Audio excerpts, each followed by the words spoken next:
I was not supposed to survive the way I did. Not the illness, not the abandonment, not the hollow echo of footsteps in a house I bought with the bones of my working years. But survival has a strange shape when you're older. It's quieter. It comes in small breaths, stubborn heartbeats, and moments when your spine straightens even though your body is tired.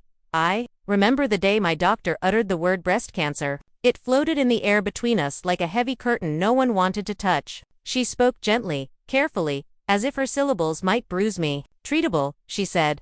Early stage, good odds. I stared at the crack running down the pale wall behind her, the one I had traced with my eyes on earlier visits, and I nodded. Not because I was brave, because I had learned, as a woman who spent her whole life holding other people together, that nodding makes things easier. My husband, Gerald, did not look at me the way husbands do in films when their wives get terrible news. He didn't pull me close or whisper that everything would be all right. He didn't even look up from the spreadsheet on the kitchen table when I told him. He simply asked, "So, what's the next step?" As if I had just informed him the washing machine wasn't draining. He held my test results in my hand like a fragile letter from a future I hadn't prepared for, and he answered me like we were negotiating dinner plans. Gerald had been drifting for years, even before the diagnosis. His business limped along, wheezing like an old engine. He had become more irritable, more impatient, more aware of our bills than our marriage. But the day I became sick was the day I stopped being useful to him. And when a man like Gerald stops seeing usefulness, he stops seeing you entirely. We'd built a life together well. I built it. I was the one who taught school children their letters for nearly 3 decades. I was the one who saved lunch money in envelopes, who skipped vacations, who clipped coupons until my hands cramped. Every penny I ever tucked away went into the small, steady house on Ashwood Lane. And when Gerald's business faltered, it was my pension that kept the roof over our heads. My pension that paid off the mortgage. My pension that turned the dated kitchen into something warm and bright. He thanked me with flowers once, roses that wilted in a week. Then he never mentioned it again. Cancer arrived like an unwelcome guest who refuses to leave. First came the exhaustion, then the metallic taste in my mouth, then the hair falling in soft little clumps that looked almost tender if you didn't know what they meant. I tried to keep the house in order. I tried to keep myself in order, but my body was changing in ways I couldn't control. Gerald changed too, only not in the ways I needed. He began working late. He started avoiding my eyes, habitually left the room if I walked in. 2 months into chemo, I came home from the clinic with a headscarf tied tight and nausea buzzing in my ribs. On the kitchen table sat a thick manila envelope with my name scrawled across it. No note, no gesture, just paperwork. Divorce paperwork.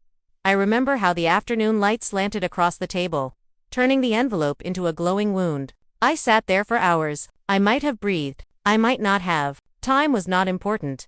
When Gerald finally came home, he didn't look confused. He didn't look guilty. He looked inconvenienced. "I can't do this anymore, Ruth," he said. "I need peace." Peace. As if my sickness was a siren he had the right to silence. He left our marriage like someone leaving a dull movie. Halfway through, no apology, no remorse, no meaningful pause before the door clicked shut. And within weeks, before the ink on the divorce papers even dried, he brought someone else into my home. Her name was Tamara. Younger, louder, perfumed like a department store. She moved through the house with a high-heeled confidence, placing throw pillows, rearranging furniture, repainting walls I had chosen with my own careful hands. She touched everything as if she had earned the right to, as if I was already gone. Gerald had an audacity I didn't recognize. He called the master bedroom our space when speaking to her. He referred to me as she, as if I were some side character in a story he'd rewritten. I became a ghost in my own hallway, gliding between the refrigerator and the guest room. They shoved me into like an afterthought. The worst part wasn't the betrayal. Not really. Betrayal was something I could wrap my mind around. It had shape. It had precedent. The worst part was overhearing him speak about me like a broken appliance he regretted buying. "She can't have kids," he whispered one night over wine. Never could. I should have known. I sat in the dark guest room, holding my bald head in my trembling hands as that sentence tore through me. Not because I wanted children at that age, but because he spoke of me like a failed machine, something defective he wished he'd returned decades earlier. That night, I realized something painful and necessary. I had spent my entire adulthood giving people more love than they ever earned. I looked around the small guest room, my exile, the scarf on my pillow, the half-empty bottle of anti-nausea pills, the divorce papers folded neatly in my drawer, and I felt something click inside me, something ancient, something made of bone and dignity. I pulled my pension receipts from the nightstand, my statements, the deed to the house, every document that tethered this property to my existence. I spread them on the bed like a map, tracing the places where my sacrifices lived. Suddenly, I wasn't a ghost. I was a witness, and I was done being invisible the next morning. I made tea and sat at the kitchen table while Gerald and Tamara pretended I was a potted plant in the corner. They laughed, flirted, clinked dishes as if the world they built on my back belonged solely to them. I let them speak. I let them bask in their stolen comfort. Then, without a tremor in my voice, I looked up and said, "You'll be hearing from my lawyer." Gerald froze for a fraction of a second, just long enough for me to see the flicker of fear he tried to smother. Then he gave a little smirk, one he reserved for people he underestimated. "Sure, Ruth," he said, "whatever you say." He didn't know the woman he was dealing with. I contacted Denise Harold that afternoon, a sharp, steady attorney recommended by a friend years ago. "If you're ever wronged," my friend had said, "call Denise before you cry." I wasn't crying anymore. I was ready. Denise listened. Not with pity, thank God, but with precision. As I spoke, she scribbled notes, whispered home, and pulled up county databases faster than I could catch my breath. "You paid the down payment?" she asked. "Yes, you paid the mortgage. For 28 years. You renovated, with my pension. And he brought another woman into the house before the divorce was finalized." "Yes." "Good," she said. "This is going to be easier than you think." She retrieved records from the clerk's office, the deed, the transfer history, the refinancing attempt he made behind my back, the pension withdrawals tied to the property. Every trail led to me. Gerald, arrogant in his entitlement, never hid anything. He assumed I would go away quietly, maybe die quietly, but I wasn't going anywhere. Meanwhile, the atmosphere in the house shifted. Gerald grew harsher. Tamara grew quiet, almost wary. She started watching me with wide eyes, the way someone watches a fuse burn toward a firecracker. One evening, Gerald knocked on the guest room door, not politely, just one sharp rap before barging in. "You want a fight?" he asked. "No," I said. "I want peace." Then I added, "And I'll get it with or without you." He stared at me like he'd never seen me before. Then he left without another word. The next day, half of Tamara's belongings vanished. I didn't ask why. I knew. Fear makes people pack fast. In the weeks before court, Nurse Evelyn began visiting more often. She was assigned to monitor my treatment but became something more than that, tan observer, a quiet witness. She saw the way Gerald dismissed me, the way Tamara ignored me, the way the house, once my sanctuary, had become a cage. She documented everything. Bless her for that. "You're not losing your mind," she told me. "You're losing patience, and that's different." I wrote down every insult, every dismissal, every attempt Gerald made to provoke me into outbursts. I handed those notes to Denise, who tucked them into a folder with a satisfied little nod. On the morning Gerald discovered the freeze placed on the property title, he stormed into the living room, waving his phone. "What the hell did you do?" "Protected what's mine," I said calmly. "That house is ours." "No," I replied. "It never was." And in that moment, I watched the first crack of real panic slide across his face. The court hearing was set. Just 3 weeks away. 3 weeks of him sulking around the house like a ghost of a man who had lost control. 3 weeks of Tamara disappearing piece by piece. Until one day she simply didn't come back at all. 3 weeks of me preparing not out of vengeance, but out of necessity. The night before the hearing, I barely slept. Not from fear my body had grown accustomed to fear, but from the weight of what was coming. It felt like standing at the edge of a cliff, wind whipping around me, waiting to see if I would fly or fall.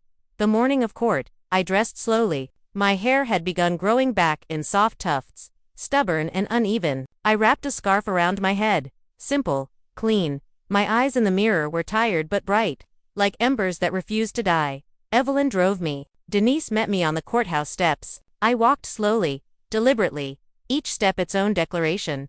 Gerald was inside, wearing a new suit that couldn't hide the sweat at his temples. His lawyer looked like he'd been hired off a billboard. Tamara was nowhere to be found.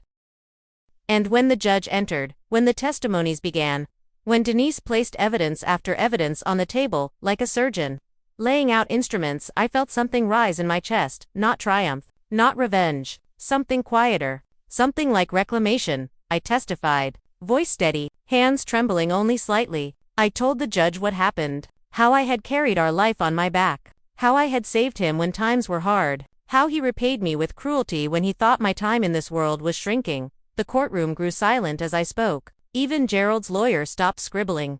Midway through answering a question, a wave of heat rolled through me. The world swayed. Colors blurred. My knees buckled. Darkness swallowed the room. I woke up in a hospital bed hours later with Denise at the window and Evelyn holding my hand. "The hearing is paused," Denise said, "but we did what we needed to do." I closed my eyes, not from weakness, but from relief, because I had spoken my truth, and the truth had weight.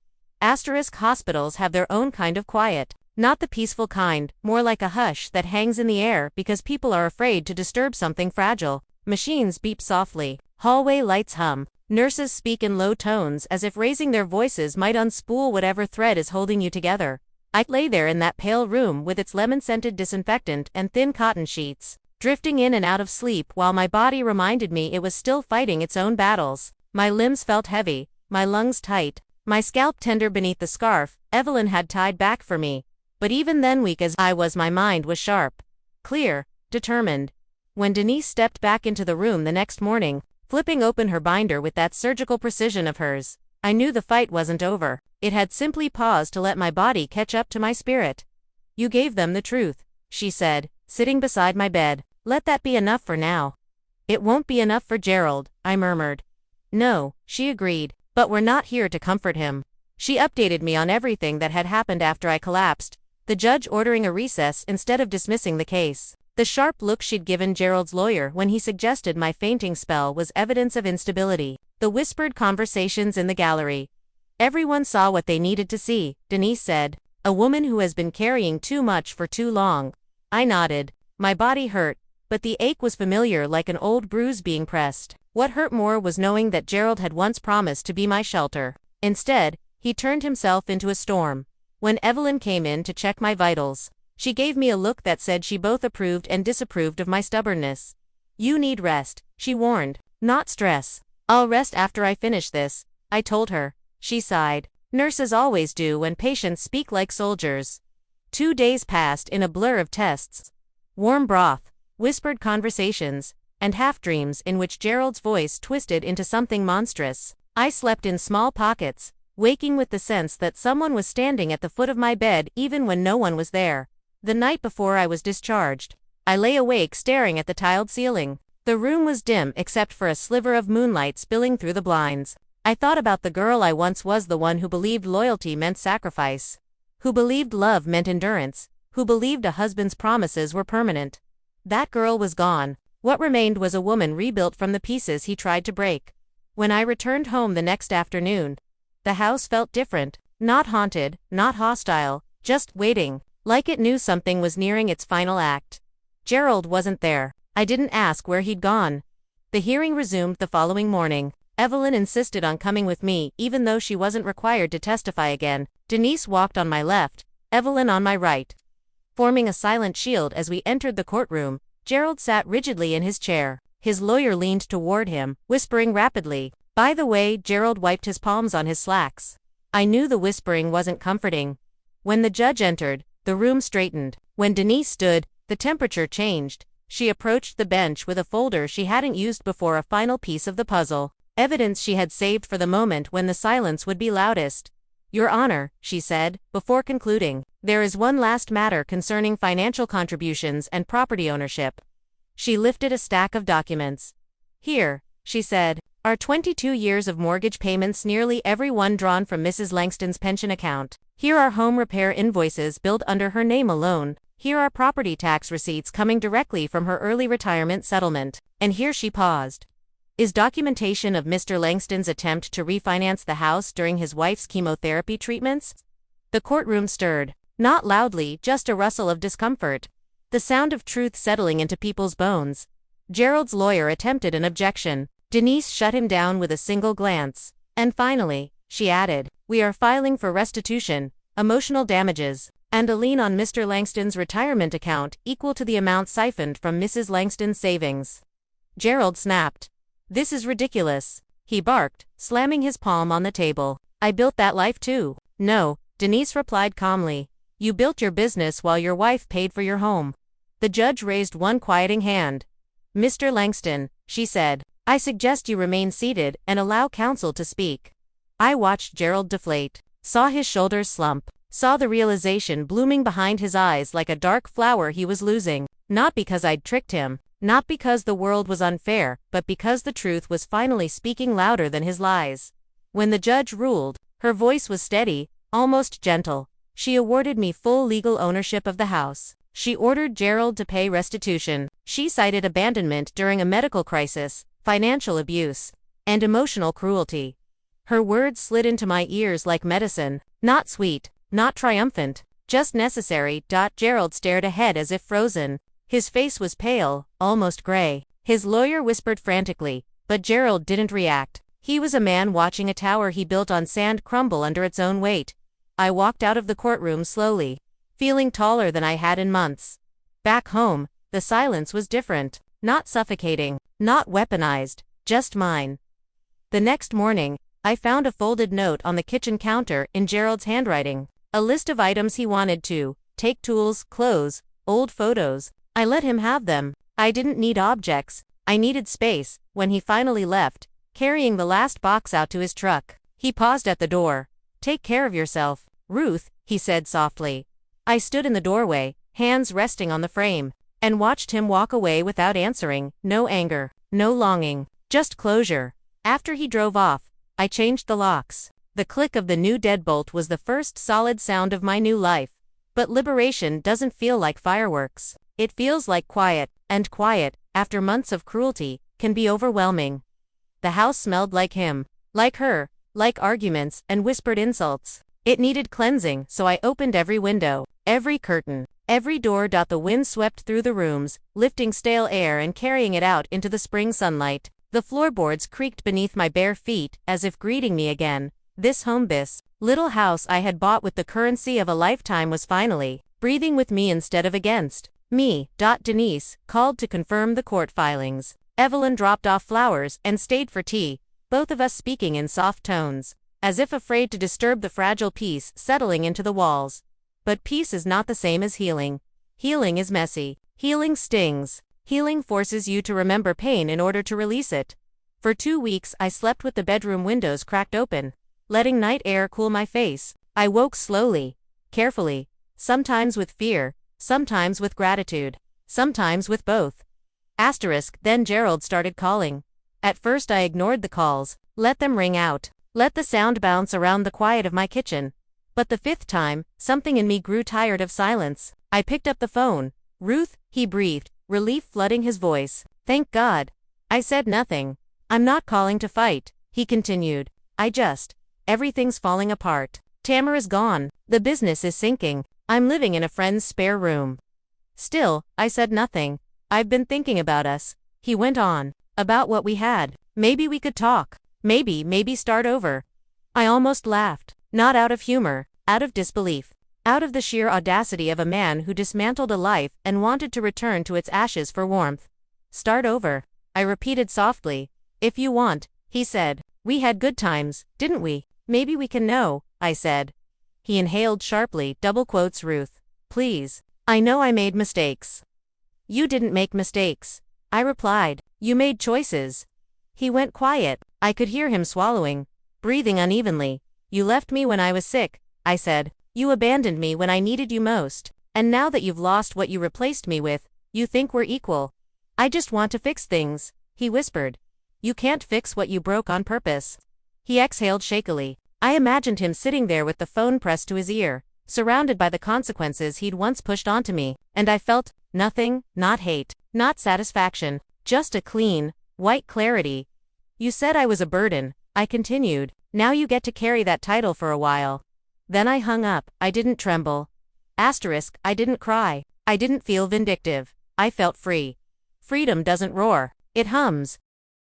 A low, steady hum that fills your chest and tells you you're still alive. That weekend, I cleaned out everything that belonged to him: shirts that still smelled like cologne, paperwork he'd left behind, the tools he hadn't taken. I placed it all at the curb.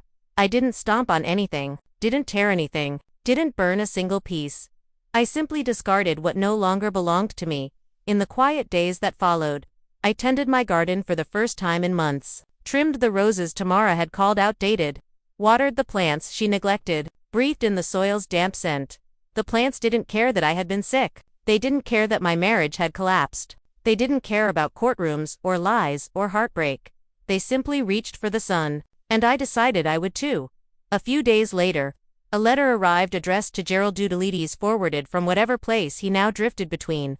I didn't open it. I just wrote, "Return to sender," and placed it back in the mailbox. Let the world figure out where to deliver his consequences. With the restitution money the court awarded, I bought a new refrigerator, repainted the kitchen, paid off my small car loan, and for the first time in years, I donated to a women's shelter, the kind that helps divorced women facing eviction. The director hugged me when I handed her the check. "Thank you," she whispered. "No," I said. "Thank you for helping the next woman who walks in with her world falling apart." Spring crept in slowly that year, unfurling like a new chapter. The garden blossomed in purples and pinks. The house smelled like lavender and lemon again. My hair grew back in soft silver curls. Stubborn and bright. Neighbors who had once avoided Gerald's cold silence began stopping by again. One brought banana bread. Another brought cuttings for my flower beds. "We're glad you're still here," one said. And I believed her. One afternoon, Evelyn came by with groceries. We sat on the back porch drinking tea. The sun brushed our faces with gentle warmth. "You look stronger," she said. "I feel real," I responded. "Not healed, but real." "That's enough," she smiled. I watched the wind rustle the leaves. I listened to the birds. I let the breeze brush against my cheeks. Then my phone rang. Blocked number. I didn't need caller ID to know who it was. I let it ring once, twice, 3 times. Then I answered. Asterisk, I held the phone to my ear, saying nothing. Silence has its own weight, its own temperature. That night, it felt cool and steady in my hands, like riverstone. "Ruth," Gerald's voice came through, thin and strained. "I was hoping. I didn't think you'd pick up." I still didn't speak. I let him listen to the quiet I had earned. "I've been thinking," he went on, "about us, about what I did, about what I should have done." His voice cracked like something old, finally giving way. "I know I left you when it mattered. I know I failed you. I know I hurt you. I just got Ruth. I just wanted to call and say I'm sorry." Sorry, the word hung there, fragile as a moth wing. I closed my eyes and let the memories drift through me, not to hurt, but to confirm what I already knew. A woman can survive many things, but being abandoned during her illness leaves a bruise that echoes inside the body long after the sickness is gone. "You left me," I said softly, "and then you tried to take the home I built." "I know," he whispered, "and I'm paying for it. Believe me." "I don't need you to pay," I said. "Not anymore." Silence on his end. A long, shaking breath. "Will you ever forgive me?" he asked. The question felt like wind blowing through an open door, unexpected, a little cold, but harmless now, because forgiveness, I knew, wasn't for him. It was for me. "I already have," I said, "but forgiveness isn't the same as return." "I didn't ask to come back," he said. "No," I replied, "but you hoped." He exhaled as if I'd knocked the air from his lungs. "I'm glad you're healing, Gerald," I said, "truly, but my life doesn't have space for what hurt me." I ended the call gently, the way you close a book that once mattered but no longer fits the person you've become. When I set the phone down, the house felt different, lighter, roomier, almost like it exhaled with me. I stood at the kitchen window for a moment, looking out at the dusk settling over the garden. The roses, stubborn things, were blooming again, lifting their faces toward what little sunlight remained. Their shadows stretched across the yard like soft, reaching fingers. I whispered into the quiet, "We survived."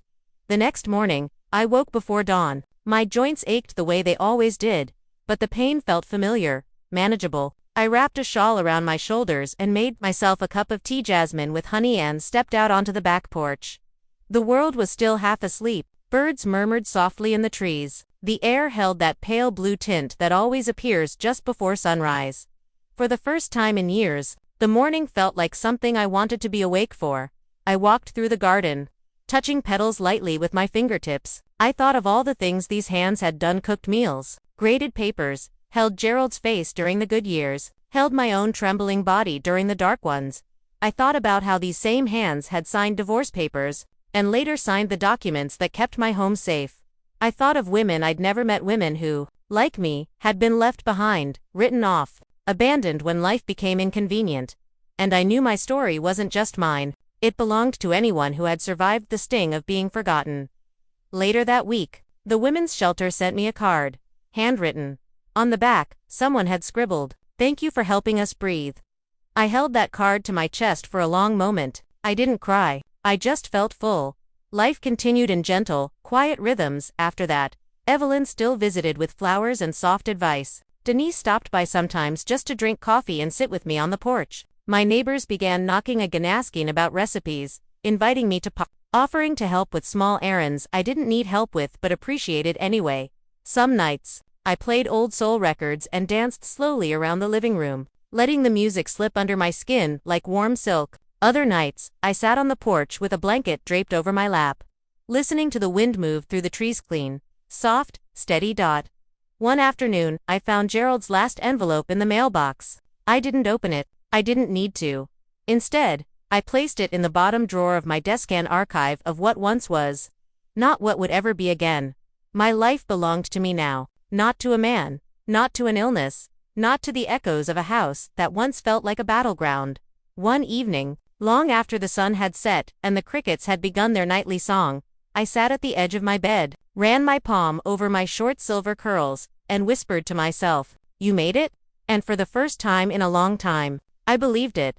I lay back against my pillow, the window open just enough to let the night breeze carry in the scent of jasmine and earth. The moon hung outside like a lantern, soft and patient. I closed my eyes and let the past loosen its grip.